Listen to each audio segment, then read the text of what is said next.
Talk about the Rams in just a second, but first, Pirates and Reds and shortstop Jose Iglesias. Oh! Spinning throw for the out at first. Oh, at first I thought it was a double play because he steps on the bag, but no runner on first, but he still gets it. Would have been a double play. That's beautiful right there. I grew up watching a lot of Reds baseball. Dave Concepcion. Oh, okay. Excuse me. All right, basketball trainer Chris Brickley hosting top players in a summer pickup game. This is the one-handed putback slam by North Carolina's Cole Anthony. One of the top recruits coming in. Look at that. Oh, that's Greg Anthony's son. The announcer, Greg Anthony, former NBA player. That's his son. He was one of the top guards in high school basketball this year. Decided to go to North Carolina. Good for him. All right, to the pitch. Chelsea's Christian Pulisic putting it through the defender's legs for the score. His first goal with his new club. Now, this is America's big World Cup hope. Pulisic continuing to improve, going to be playing against extraordinary competition over in the EPL. That is a great introductory goal for him. How about that? For us having, as an American, in the European League, that's an accomplishment. Right. All right, more from this like game. Chelsea's Pedro scoring a goal with a volley off his back heel. Come on, stop. Now, you live for one of this. He can play soccer for 30 years, never do better than this. That's awesome. Oh, my goodness. Man, shades of Didier Drogba for Chelsea flying into the box. Drogba probably do it with his head. Pedro doing it with his back heel. Gorgeous. The LA Rams will be the first to tell you they took the Super Bowl loss hard last year. Nick patting himself on the back. We're mentioning something about soccer. What some would call a putrid performance against New England. Todd Gurley struggled. Jared Goff threw a crucial interception. And Sean McVay has been telling anyone who'll listen that he's to blame for the loss, saying that the reality is, quote, I didn't give us a chance really to have offensive production. Nick, will the Rams bounce back after losing the Super Bowl and losing it the way they did? Well, if they do, I think Sean McVay's self-awareness here will be a huge part of it. I thought this entire interview was really interesting, where Sean McVay is asked, when did you realize you had not prepared properly? And he said, about halfway through the game, during the game, while I was coaching, while the Patriots were attacking us with things they had not put on. Failure is the greatest teacher, but that is not always how it works. For a lot of people, especially young people who've been incredibly successful early, when they fail for the first time, sometimes the reaction is, well, got unlucky, my running back was hurt, ran into an all-time great. If, Goff they had the one touchdown that was just missed, and then on the next play, it's intercepted if they make that throw. Instead, he says, no. Even if they had won that game, he would have realized he was out-coached. He was out-prepared, out-maneuvered. He wasn't prepared for what the Patriots had. And it wasn't for a lack of trying. It wasn't like the Rams were taking the week off. It was because the Patriots, with their 8 Super Bowl trips prior to this one, they had the experience to know what to do, how to prepare, and how to catch the Rams off guard. Now, how can they take those lessons into this year? I think that will be helpful. I don't know how much it will matter if Todd Gurley's knee is not healthy, if Jared Goff is not able to show he can be an elite-level quarterback with or without Cooper Kupp, because once Cooper Kupp went away, Jared Goff's production went in the tank, and then when Todd Gurley stopped being an elite performer, then really their offense as a whole went in the tank. So I have some trepidation about the Rams as a whole. But for Sean McVay, a guy who's 24-8 in his 2 years coaching, 2 years in the playoffs, second year he makes it all the way to the Super Bowl, to have that level of self-awareness, say, man, I just got beat by a better man on the other side of the field, I think is great for the Rams moving forward. From a strategy standpoint in the Super Bowl, and not just because they're 8 Super Bowl appearances, it's because the wealth of information that Belichick has.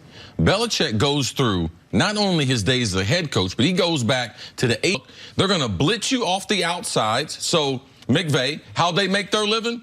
3 receivers, 1 tight end. They did not change it up. Cal Van Noy sat right here and told us after the Super Bowl, we had 3 game plans and we never got to plan B. Why? Because they did not adjust to plan number A. So at least at halftime, with the extended amount of time that you have, you would think He would look at his personnel groupings, look at the defense he was getting, and change those personnel up. See, to me, I don't like the fact that he's only predominantly a 3-receiver team with 1 running back. It becomes easy to book you.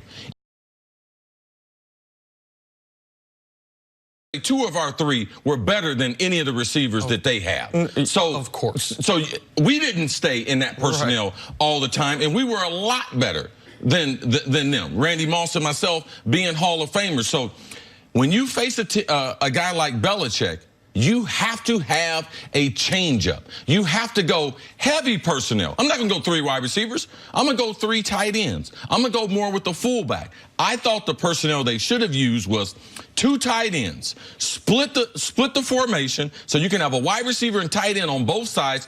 They can't blitz you. So you don't have a weak side to your formation. So you can pick up. You can change the protections, and that's not something that Sean McVay did, and he should admit it, because it was fairly obvious that he did not make the type of adjustments, and he does not know how to coach the Rams with an injured Todd Gurley. Even using Todd Gurley as a decoy at sometimes, motion him out, have a linebacker run outside the box to be able to give you some different looks. And I mean, I'm not surprised that he admitted to it, because to me, watching the game, it was fairly obvious. Nick, so last year we spent the whole season talking about Sean McVay as the wonderkind in offensive coaches, this hotshot guru who was going to take this offense out, and wait till you see what it could do. Do you think the Super Bowl loss perhaps translates into a loss of luster a little bit heading into this season? Are we still as high on the Rams as we were last year because of what you saw in the Super Bowl? Well, I don't think, at least for me, I don't hold against a second-year head coach that all they did was get to the Super Bowl. But what I will tell you is, if luster aside, all of a sudden the whole league's got a book on them. All of a sudden, the whole league, now maybe they don't have the corners of the Patriots, they don't have the coaches of the Patriots, but they will look at exactly what the Patriots did in that Super Bowl and say, how can we use our personnel to do something similar? How can we force the Rams to adjust to what we are doing? Because Chris's point that the Rams ran the same formation, the same personnel more than any team in the league, and it was an element of, we're going to do what we do and no one can stop us. And that was correct until they got stopped. And then what we learned was, it wasn't just that they weren't adjusting during the year because they didn't have to. They might have not been adjusting because they couldn't.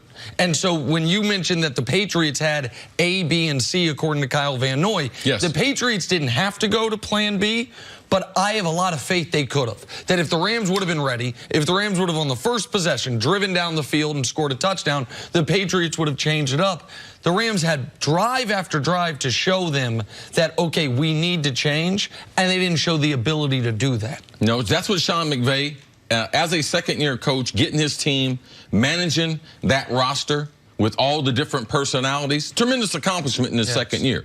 He's still one of the brightest minds that we have in the NFL. But it's like one of those spelling bees. You see those kids go out there, they're amazing. And then all of a sudden, they have a word come up, and it might look easy to you, and they get embarrassed. And this is what the best that we have in football over the last 100 years is Bill Belichick. And he schooled the kid in Super Bowl 53. That was last year, 53, Super Bowl 53 last year. He schooled them. He took them to school. And with the elongated halftime, I would expect Sean McVay to come up with something. There was 2 weeks to prepare for the game, and then you basically have 30 minutes at halftime to put in another game plan, and they didn't do that. You know what word gets me? Calendar. I never know if it's C-A-L-A or calendar. That's the word. C-A-L-E-N. Well, now I know. There you go, Jenna. There you go. That's also why you weren't in a spelling bee. Coming up, you don't know that. Okay, I wasn't. Will Baker to Odell be the best quarterback wide receiver connection in the NFL? That's next on First Things First. You probably were. You know what other words get, Jenna? What?